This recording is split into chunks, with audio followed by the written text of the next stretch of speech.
जय हिंद फ्रेंड्स। तो हम पढ़ रहे थे धीर सिंह रावत की शैक्षिक परिदृश्य की बुक, और इससे पहले हम धीर सिंह रावत की शिक्षा विज्ञान की बुक पढ़ चुके हैं, और इन दोनों बुक से भी पहले हम राजस्थान जीके को अच्छे से कंप्लीट कर चुके हैं। तो आज के इस सेशन में हम राजस्थान जीके को रिवाइज करने वाले हैं। तो शुरू करते हैं आज का सेशन बिना देरी के किसी मोटिवेशनल कोट या प्रेरक विचार के साथ।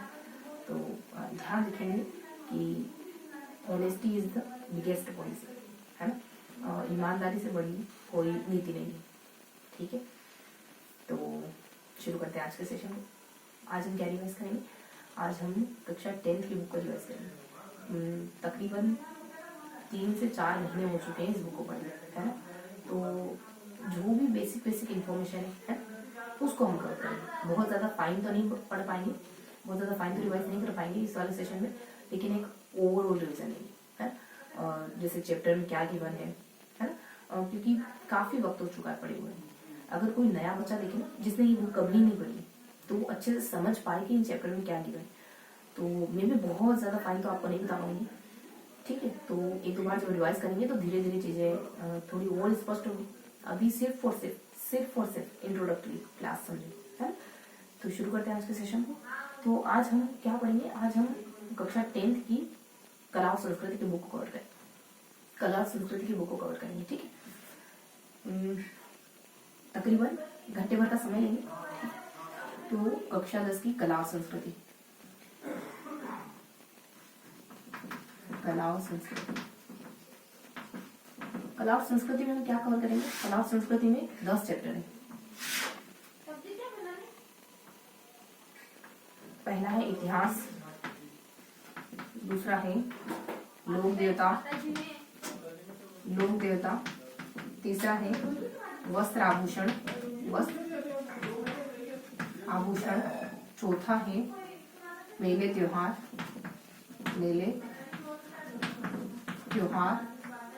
पांचवा चैप्टर है चित्रशैली, छठा चैप्टर है स्थापत्य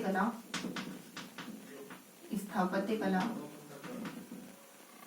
बाकी के बचे 4 चैप्टर।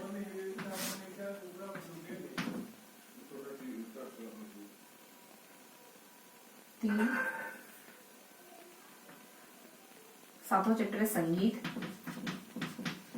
8वां चैप्टर है नाट्य परंपरा, 9वां चैप्टर है साहित्य, और लास्ट 10वां चैप्टर है पर्यटन स्थल।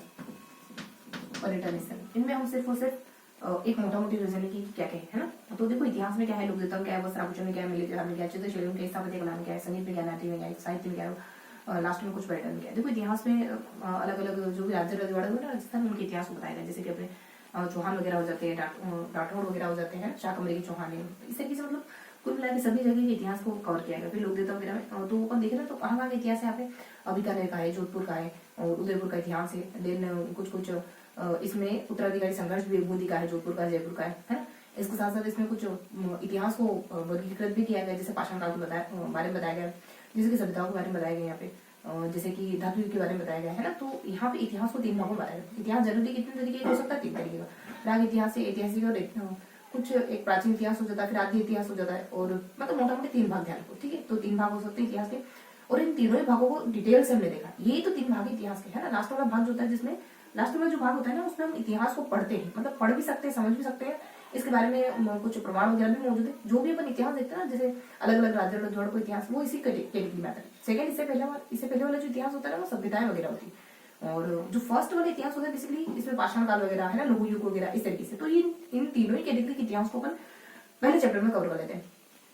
फर्स्टली अपन थोड़ा सा पाषाण युग के बारे में जानते हैं कि पाषाण युग के साक्ष्य कहाँ से मिले। पाषाण युग को भी 3 भागों में बांटते हैं, मतलब अच्छी खासी इन्फॉर्मेशन, इतिहास को मोटा मोटी पूरी तरीके से यहाँ कवर कर लिया गया ना। तो आप समझ रहे हैं ना मैं क्या कहना चाह रही हूँ। मोटा मोटी इतिहास को 3 भागों में बांटते हैं, और इन तीनों ही भागों को अच्छे से समझाया गया यहाँ पे। पाषाण काल के बारे में, मतलब कि प्राग ऐतिहासिक काल के बारे में, इसमें अपन पाषाण काल है और लौह युग वगैरह ये सब जानते हैं। और नेक्स्ट जिसमें अपन लिखना पढ़ना कुछ नहीं जानते थे, ठीक है।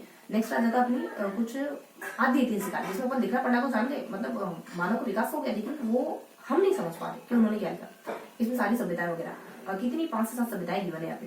कौन कौन सी सभ्यताएं? तो कुछ कालीबंगा सभ्यताएं, हड़प्पा है ना, आहड़े, मोहनजोदाड़ो, एक्चुअली मोहनजोदाड़ो यानी, फिर अपने कुछ इस तरीके से ना 7 से 8 सभ्यताएं गिवन है यहाँ पे।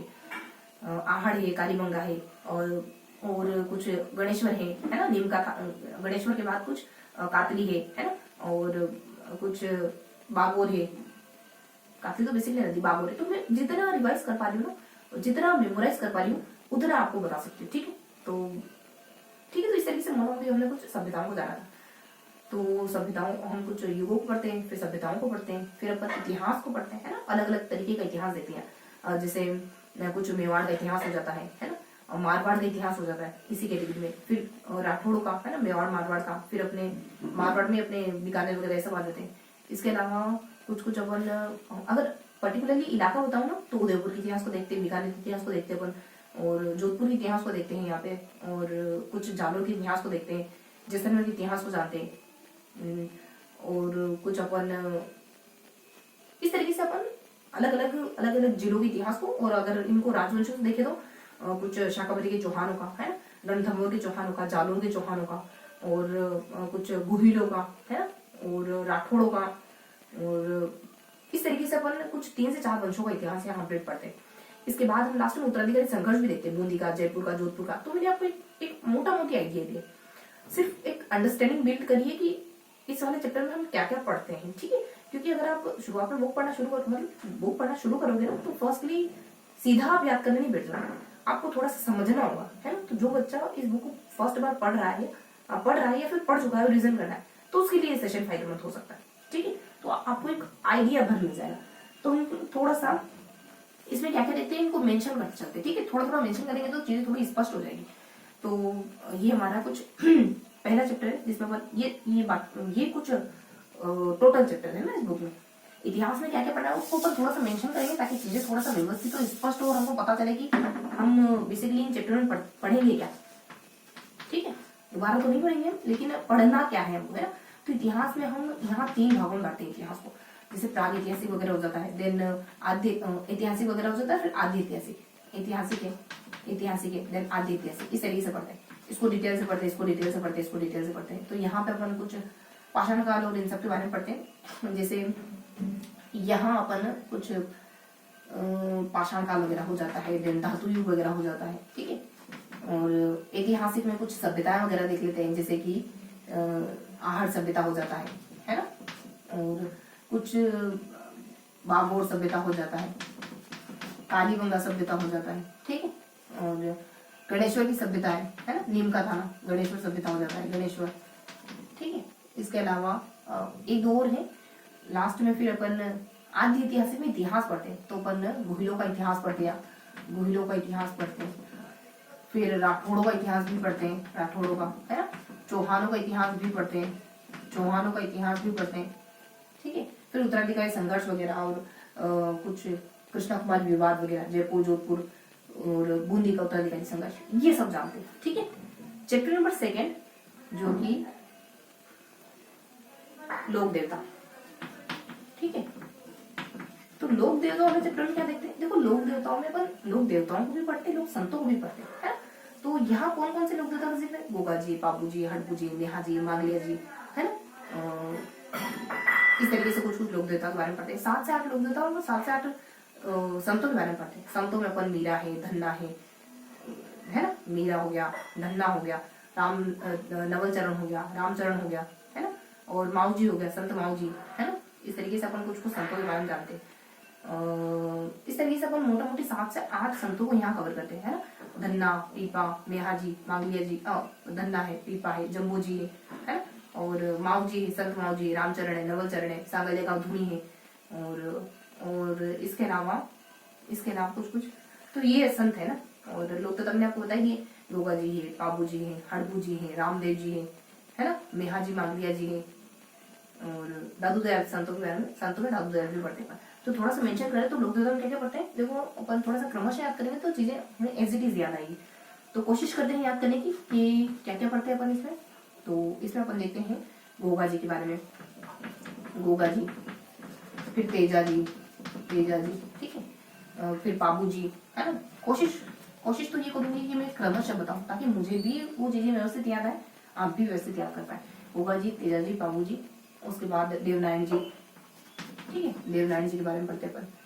बाबू जी, देवनारायण जी, है ना, मेहा जी मांगलिया जी, यहाँ अपन मेहा जी मांगलिया जी के बारे में पढ़ते हैं, मल्लीनाथ जी के बारे में पढ़ते हैं। देवनारायण के जस्ट बाद अपन मल्लीनाथ के बारे में पढ़ते हैं, है ना, मल्लीनाथ के बारे में पढ़ते हैं। फिर अपन मल्लीनाथ के बाद रामदेव जी के बारे में पढ़ते हैं, रामदेव जी के बारे में पढ़ते हैं, ठीक है। तो इसके बाद हम फिर मेहा जी मांगलिया जी के बारे में पढ़ते हैं, फिर हड़कू जी के बारे में पढ़ते हैं। मेहा जी मांगलिया जी के बारे में, मेहा जी के बारे में, फिर हड़कू जी के बारे में, इस तरीके से जाते हैं। कल्ला जी के बारे में, कल्ला जी के बारे में, ठीक है। इसके बाद हम कुछ और, अब हम संतों के बारे में पढ़ने लग जाते हैं। यहाँ से संत आ जाते हैं अपने। कल्ला जी के बाद सबसे पहले अपन धन्ना के बारे में पढ़ते हैं। धन्ना है, देन पीपा है, पीपा है, देन इसके बाद में कुछ 2-3 संत आते हैं, जैसे जम्भोजी वगैरह हो जाता है, जम्भोजी है ना, जम्भोजी है। उसके बाद फिर कुछ सिमिलर है अपने कोई, और उसके बाद हरिदास जी है ना, ये पढ़ लेते हैं। फिर लालीदास है, हरिदास है, इस तरीके से पढ़ते हैं। यहाँ 1-2, चलो लालीदास है, लालीदास है, देन हरिदास है, ठीक है, देन दादू दयाल है, दादू है, देन मीरा है, ठीक है, फिर रानाबाई है, रानाबाई है, ठीक है, फिर माऊ जी है, फिर रामचरण है, 1-2 और मिस हो रहे हैं यहाँ से थोड़े ना, फिर नवल चरण है, नवल चरण है, इस तरीके से अपन पढ़ते हैं। फिर सांगलिया का धुनी है, सांगलिया, देखो इनके बारे में बहुत ज्यादा नहीं बता पाऊंगी अभी, ठीक है, क्योंकि घंटा भर में अपने को सब कुछ देखना है, तो सिर्फ अभी थोड़ा सा इंट्रोडक्शन दो, है। अगर आपने भी पहले कभी पढ़ा है ना, तो आपको हेल्प करेगी, ठीक है, आपको पेजेस ध्यान आएंगे कि कहाँ लिखा हुआ है किताब में। तो ये अपन लोक देवता पढ़ते हैं। वस्त्र आभूषण में क्या काम करते हैं, वस्त्र व आभूषण, वस्त्र आभूषण में क्या देखते हैं अपन, तो वस्त्रों को जानते हैं और आभूषण को जानते हैं। आभूषण में तो सिंपल सा है कि महिलाओं के, पुरुषों के, बच्चों के। वस्त्रों में भी सिंपल सा ही वैसे तो, कि महिलाओं के, पुरुषों के, बच्चों के नहीं, महिलाओं के, पुरुषों के, और कुछ वस्त्र उद्योग करके। तो यहाँ पहले अपन पुरुषों को जानते हैं, पुरुषों के वस्त्रों में है ना, पुरुषों के वस्त्र को जानते हैं, जो भी अपने अंगरखी वगैरह हो जाता है ना, इनको, इनकी पगड़ियों को सजाना, पगड़ियों को सजाने के जो भी सामान हो जाते हैं, जो भी पगड़ियों के प्रकार हो जाते हैं, अलग अलग त्योहार को पहनी जाने वाली पगड़ियाँ हो जाती है ना, इनके द्वारा कुछ 1-2 वस्त्र गिवन है इनके, पुरुषों के द्वारा पहने जाने वाले। फिर महिलाओं के बारे में देखते हैं, महिलाओं के वस्त्र जानते हैं। महिलाओं में अपन साड़ियों के प्रकार देख लेते हैं, और यहीं पे अपन वस्त्रों के प्रकार भी जान लेते हैं। फिर वस्त्र उद्योग की विशेषताएं क्या क्या है, तो इसमें अपन पोमचा, ओढ़नी, लहरिया, है ना, ये सब जानते हैं। और वस्त्रों को कैसे विशिष्ट बनाते हैं, जो भी तरीके हैं, पेचवर्क के, लपालपी, ठप्पा ठप्पी है ना, और बंदेज है, एक और कोई है तरीका। और इसी के साथ अपन ये भी कवर कर लेते हैं कि किसको भौगोलिक संकेतक मिल गया है ना, पोटा, डोलिया, पोटे, इस तरीके से 3-4 नाम थे। इसके बाद कुछ और बातें भी देख, उसके बाद अपन आभूषण पे आ जाते हैं। आभूषणों में सबसे पहले अपन महिलाओं के आभूषण करते हैं।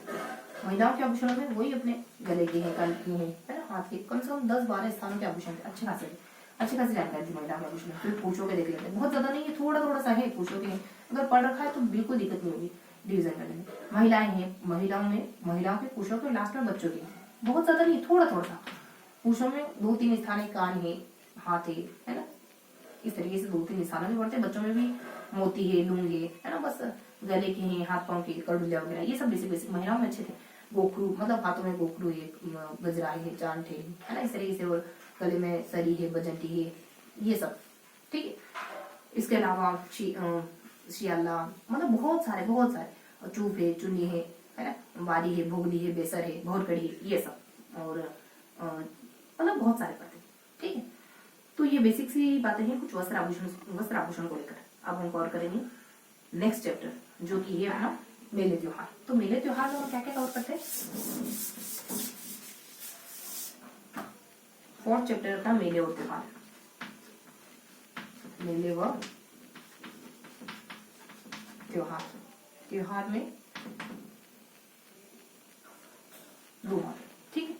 मेले त्योहार में अपन क्या देखते हैं, देखो मेले और त्योहार में फर्स्टली अपन त्योहारों को कवर करते हैं, देन अपन मेलों पे आ जाते हैं, ठीक है। तो फर्स्ट अपन त्योहारों को कवर करते हैं, देन अपन मेलों पे आ जाते हैं। त्योहारों में क्या क्या पढ़ते हैं, सबसे पहले गणगौर है, तीज है, होली है, क्रमशः बता रही हूँ, आखा तीज है, ये तो हिंदुओं में हो जाते हैं। फिर मुसलमानों के त्योहार देखते हैं, उसके बाद अपन मेलों पे आ जाते हैं।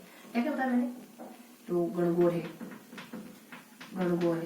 है ना, तीज है, होली है,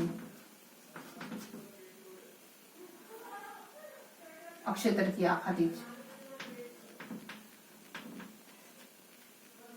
ठीक है। बस उसके बाद मुसलमानों में 3-4 त्योहार देखते, बहुत ज्यादा नहीं, एक पैराग्राफ गिवन होता है, उस एक ही पैराग्राफ में सब कुछ बता दिया जाता है। वही मुहर्रम है, शब रात है, 12 वफात है ना, ईद है, ईद उल फितर है, ये सब तो मुहर्रम वगैरह है ना, शब रात है, 12 वफात है, और ईद उल फितर है, और बस यही था, है ना। ईद वगैरह, ईद को सबसे पहले बता रखा था ना कि अब त्योहारों में तो देख लिया हमने, अब मेलों में क्या देखते हैं। देखो मेलों में सबसे पहले अपन कुछ मतलब अलग अलग कैटेगरी के मेले, है ना, उसके बाद मेलों को डिस्कस करने लग जाते हैं। आर्थिक मेले हैं, लोक देवता मेले हो जाते हैं, ठीक है। तो आर्थिक मेले हैं, लोक देवता के मेले, है ना, तो बहुत सारे अपन मेले देखते हैं, कुछ कैटेगरी देखते हैं मेलों की, उसके बाद सीधा अपन एक एक मेले को डिस्कस करते हैं। जैसे सबसे पहले अपन पुष्कर के मेले के बारे में पढ़ते हैं, पुष्कर का मेला, है ना। उसके बाद अपन जीर्ण माता का, भर्तृहरि का क्रमशः बता रही। एक और है डिग्गी कल्याण, उसके बाद महावीर जी का पढ़ते हैं। बीकानेर का जो करणी माता का है वो, जयपुर का एक मेला है, कौन सी, शीतला माता, शीतला। फिर अपन एक और देखते हैं कोई करणी, केला देवी, फिर कपिल मुनि का, ठीक है। फिर ख्वाजा मुइनुद्दीन चिश्ती का उर्स, ठीक है। इसके बाद बस उसके बाद अपन बेणेश्वर का, उससे पहले अपन एक और देखते हैं गलियाकोट का उर्स, गलियाकोट। उसके बाद बेणेश्वर, ठीक है। और लास्ट में बहुत सारे मेलों को डिस्कस कर लेते हैं कि ये मेले इस स्थान पे लगते हैं। और एक है गर्दभों का मेला है को, ठीक है, उसके बारे में भी जानकारी दी थी। तो ये कुछ बेसिक मेले हैं जिनके बारे में अपन डिटेल से पढ़ते हैं, ये कब कब लगते हैं ये सब, ठीक है। इनके अलावा भी जानकारी शुरुआत में थोड़ा सा मेलों के प्रकार, और लास्ट में भी मतलब जो बच्चों को जो मेले हुए एक साथ देख लेते हैं, इस तरीके से हमें जाना। उसके बाद 5th चैप्टर में चित्रशैली के बारे में, चित्रशैली में कुछ नहीं, सिर्फ और सिर्फ चित्रशैली को डिस्कस करना है। मेवाड़ की, मारवाड़ की, बीकानेर की, जयपुर की, है ना, इस तरीके से। और चित्रशैली के बारे में कुछ बेसिक से इंफॉर्मेशन सबसे पहले मानो कि राजस्थानी चित्रशैली के नाम को लेकर के, इस पर किताबें किसने लिखी, इसका वर्गीकरण कितने भागों में पढ़ सकते हैं, इसकी शैलियाँ, वर्गीकरण में हम इसकी शैलियों को, इसकी उपशैलियों को, इसके ठिकानों को, इन सबको पढ़ते हैं। तो ये सारी बातें अपन जानते हैं, ठीक है। तो अगर चित्रशैलियों का नाम मैं लिखूं तो सबसे पहले अपन मेवाड़ चित्रशैली को पढ़ते हैं। मेवाड़ को पढ़ने के बाद मेवाड़ में भी अलग अलग कैटेगरी, उदयपुर है ना, फिर नाथ द्वारा है, फिर देवगढ़ है, फिर अपन मारवाड़ पे आ जाते हैं। मारवाड़ में भी अपन जोधपुर पढ़ते हैं, बीकानेर पढ़ते हैं, है ना, अलवर पढ़ते हैं, है ना। तो मेवाड़ की, मारवाड़ की, उसके बाद अजमेर चित्रशैली को पढ़ते हैं अपन। नागौर, ये तो थोड़ा थोड़ा पढ़ते हैं, अजमेर है, नागौर है, जैसलमेर है, इन दिनों को अपन साथ ही देखते हैं, थोड़ा थोड़ा सा जानते हैं। अजमेर है, नागौर है, देन जैसलमेर है, ये तो थोड़ा सा एक साथ गिवन था, ठीक है। मेवाड़ी, मारवाड़, इनमें इंटरनल कैटेगरी अभी लगभग कम रहा है, लेकिन इनमें अपन अलग अलग जिलों के बारे में पढ़ते हैं, है ना। उसके बाद अलवर की चित्रशैली, एक हाड़ौती चित्रशैली को पढ़ते हैं, एक ढूंढाड़ चित्रशैली, ढूंढाड़ में अपन जयपुर को पढ़ते हैं स्पेशली, ठीक है। तो जयपुर ही लिख लेते हैं, जयपुर वगैरह को पढ़ते हैं अपन, जयपुर चित्रशैली को पढ़ते हैं, ठीक है। हाड़ौती में बूंदी की पढ़ते हैं अपन, कोटा की पढ़ते हैं, हाड़ौती में। ढूंढाड़ में जयपुर की पढ़ते हैं अपन, बस। उसके बाद तो मैंने आपको एक मोटा मोटी आइडिया दे दिया। यहाँ ढूंढान लिखते, ठीक है। अगर यहाँ मेवाड़ी मारवाड़ हाड़ौती लिखे तो फिर यहाँ ढूंढान लिख लेते हैं। ढूंढान, अजमेर, नागौर, जैसलमेर, इनको अपन सेपरेटली अलग से पढ़ते हैं, है ना। तो मेवाड़ की, मारवाड़ की, ढूंढान की, हाड़ौती की, इन सारी चित्र को पढ़ते हैं। इनके अंदर जो भी जिले आते हैं उनके बारे में पढ़ते हैं, अलग से एक एक को देखते हैं। उसके बाद इसको पढ़ते ना 2 भागों में पढ़ते हैं। एक तो लोक कलाओं में, लोक कला के बारे में पढ़ते हैं, और फिर चित्रशैली के बारे में पढ़ते हैं। लोक कला कुछ नहीं है ज्यादा, इन सब के अलावा, इन चित्रशैली की डिस्कशन के अलावा कुछ और बातें भी हैं, है ना। जैसे इनके नाम, चित्रशैली के नामकरण को लेकर सबसे पहले साक्ष्य कहाँ मिले, इनका क्लासिफिकेशन, है ना। तो ये बातें थोड़ा सा अंडरस्टूड रखेंगे, है ना। इसके अलावा यहाँ लोक कलाओं में वही है, सांझी है और पाने है ना, फड़ है, गोदना है, मेहंदी है, लोक कला है। क्या पढ़ते हैं? लोक कला। बहुत ज्यादा इंपॉर्टेंट नहीं है। कठपुतली है ना। तो ये बेसिक सी चीजें पढ़ते हैं, बहुत ज्यादा इंपॉर्टेंट नहीं। कुछ खास व्हील हो गया, कुछ खास इन्फॉर्मेशन है भी नहीं इसमें। छठा चैप्टर स्थापत्य, ये बहुत ही बढ़िया चैप्टर है। अच्छी, बहुत सारी फैक्चुअल बातें, बहुत सारी इंफॉर्मेशन है इसमें। स्थापत्य, तो स्थापत्य में क्या क्या जानते हैं अपन? स्थापत्य में जितने भी स्थापत्य के प्रकार राजस्थान में, कुएं, बावड़ी, किले, मंदिर, महल, जो भी गिवन, उन सबके बारे में पढ़ते हैं। छत्रियां, दरगाहें, सब कुछ, ठीक है। तो स्थापत्य में हम क्या क्या पढ़ते हैं? स्थापत्य में कितने डायमेंशन देखते हैं अपन? जल स्थापत्य लास्ट में कुएं बावड़ी सब एक साथ आ जाएंगे। 4 से 5 होंगे मुश्किल से, मतलब 4 से 5। सबसे पहले अपन नगर जानते हैं। नगर तो कुछ खास गिवन नहीं था वैसे नगरों में, ठीक है। दुर्ग वगैरह है। इसके अलावा मंदिर वगैरह है। फिर जल स्थापत्य जो भी कोई बावड़ी वो सब है ना। और मीडियम मतलब मुस्लिम कैटेगरी में दरगाहें, मस्जिद है ना, ये सब दरगाह, मस्जिद, महल, वो महल जिन पर मुगलों का प्रभाव है, थोड़ा थोड़ा जानते हैं। बहुत दुर्ग अच्छे से पढ़ते, एक दुर्गों को बढ़िया से पढ़ते। दुर्गों में डिस्कस करें तो कौन कौन से दुर्ग हमने देखे, और मंदिर में डिस्कस करें तो कौन कौन से मंदिर हम यहाँ पढ़ते, ठीक है। तो दुर्ग में हम कहाँ से शुरुआत करते, कौन से? चित्तौड़ से करते। चित्तौड़गढ़ के दुर्ग को पढ़ते हैं, कुम्भलगढ़ के दुर्ग को पढ़ते हैं, है ना। उसके बाद बहुत से दुर्ग है ऐसे, चित्तौड़ है, कुंभलगढ़ है, रणथंबोर है, बूंदी है ना। रणथंबोर का दुर्ग पढ़ते हैं। बूंदी से पहले एक और दुर्ग पढ़ते पर है, बूंदी दुर्ग है। उसके बाद नाहरगढ़ का दुर्ग है ना। बहुत सारे दुर्ग हो रहे, नाहरगढ़ है। देन फिर अपन वो मेहरानगढ़ भी देखते हैं, और इससे पहले भी कुछ दुर्ग है, ठीक है। तो मोटा मोटी अपन समझते हैं कि यहाँ एक वो अजमेर है ना, अजमेर का तारागढ़ है ना। उसके बाद